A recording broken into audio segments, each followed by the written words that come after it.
The woman had just been released from prison. She was immediately surrounded by a fleet of luxury cars, and the man leading the convoy turned out to be the richest man of the First Consortium. He treated her with extreme respect. He even stated that he wanted her to return and take over the position of president of the First Consortium, all because she was once the ruler of the underworld, and the richest man used to be her subordinate. During the 10 years she spent in prison, he transformed their underworld organization into a powerful business empire. Now that she was back, he wanted to hand over the entire empire to her, but the woman refused. All she wanted now was to live with her husband and son and spend the rest of her life in peace. Little did she know, her husband and son were plotting to give her to Jack as his mistress. Because Jack was the manager of the First Consortium, the richest man was extremely displeased with how they treated her, because she went to prison in the first place to protect her husband and son. Yet after she was imprisoned, they never visited her even once. Meanwhile, the woman had no idea about any of this. She rushed excitedly to see her husband and son.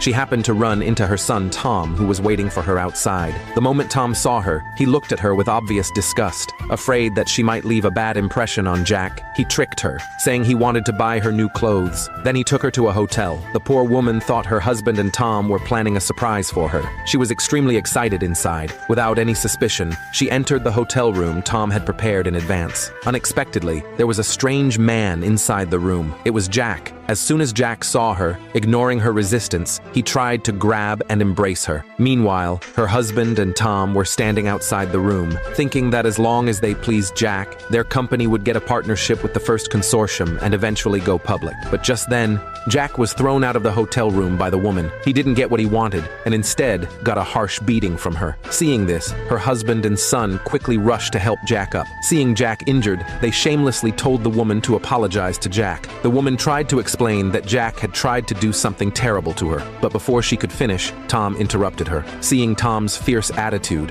she finally realized that everything that happened today had been orchestrated by her husband and Tom. She was deeply disappointed. These were her own husband and son. She had gone to prison for 10 years to save them, and now they treated her like this. Her husband showed no sign of remorse. He shamelessly claimed that everything he did was for the family. He said that only by gaining support from the First Consortium could they become a publicly listed company. He bluntly said that if she refused, he would kick her out of the family. The woman was completely disillusioned with her husband. She mocked him, saying that if it weren't for her, all of the consortium's power would have been his. Hearing this, her son mocked her, saying she was just a housewife who had been in prison for 10 years, and that she was bragging. The only one who could make the richest man of the consortium obey was the former ruler of the underworld. Little did they know that the ruler of the underworld was standing right in front of them. The woman was completely done with them. She walked away without hesitation. The son wanted